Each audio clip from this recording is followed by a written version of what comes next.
Hey everybody, it's John. I decided to do another video. I just did that unwrapped video about the trading cards I found when I went on that trip to see my old college roommate in North Carolina.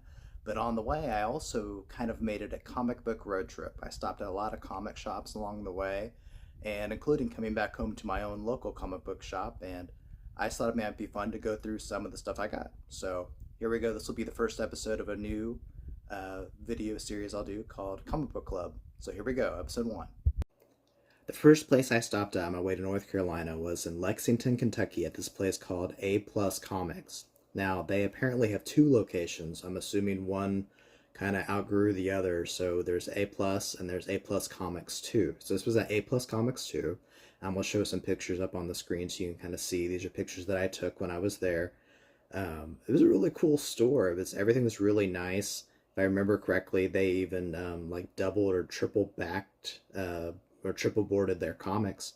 The prices were a little high, but if you bought a lot, you had a good discount. By the end of it, I ended up buying $90 worth of back issue comics, but I ended up paying $60, and then I actually I had bought some new comics that ended up being $30, so I ended up paying around $90 anyways. But if I hadn't got those, I pretty much got $30 off with all the back issues that I got. So they have really good deals if you're planning on going to buy a lot, and they take really good care of their comics. It was a really good store. So first I'm going to start with the modern comics that I picked up. This is issue number 4 of Turtles of Grayskull. I already had 1 through 3 for a while. I bought them through mycomicshop.com, and then I don't know if it's the diamond distribution or why they're just causing things to maybe it's just the popularity of this comic. I don't know, but it took me a while to get it, so it was nice to find that there. Next, I found the facsimile of Iron Man number 1.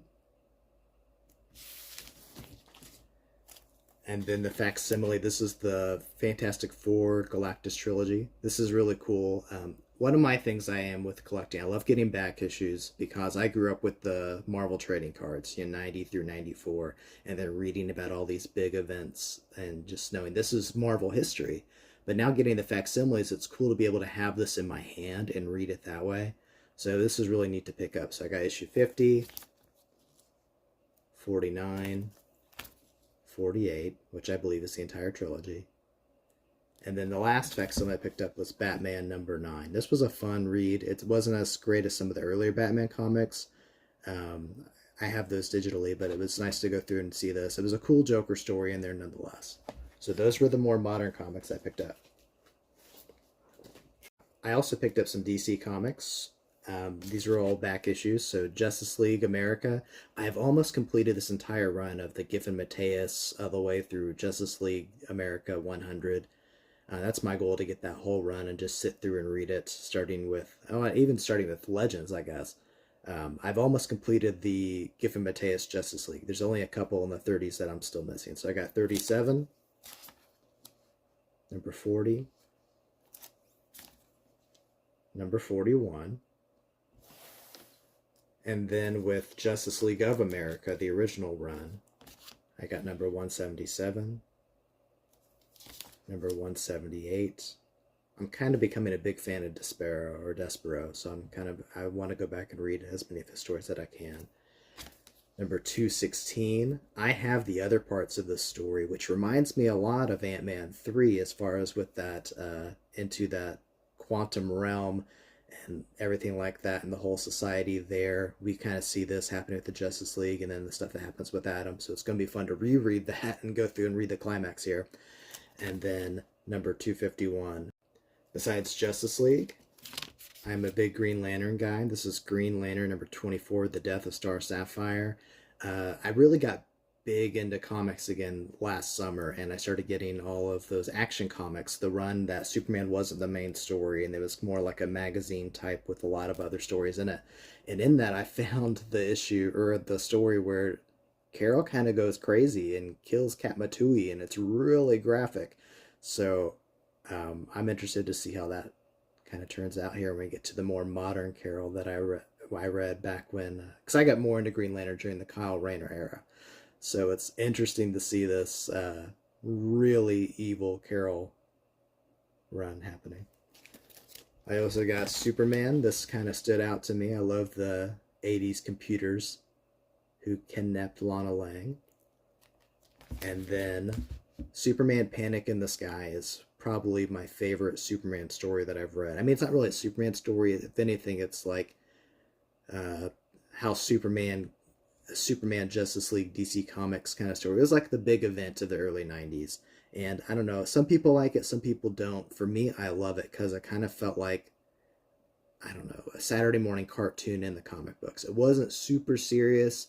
The villains weren't like the best villains you could choose, but all of the moments with the superhero characters I loved. And this was just like a really fun thing to see with this era of DC Comics.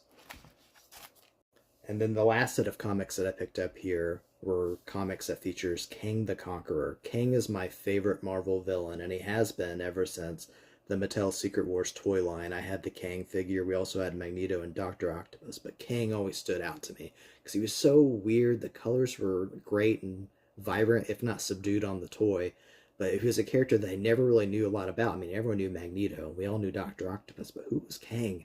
And so that became like a big pursuit of mine and throughout different points of my life, my childhood, to figure out who Kang the Conqueror was.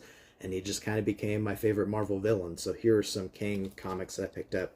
These are mainly from the Kang Dynasty storyline.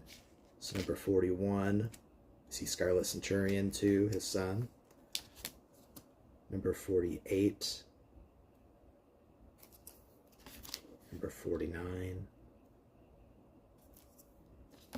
Number 54. And number 40. So overall, this was a really fun stop. It was a great place. If you're going to just pick up a couple back issues, it might not be your best stop, but if you're going to pick up a lot of back issues that you know are in great condition, and it's a great place for that, just for the deals alone. So again, that was A Plus Comics in Lexington. This was specifically their second location.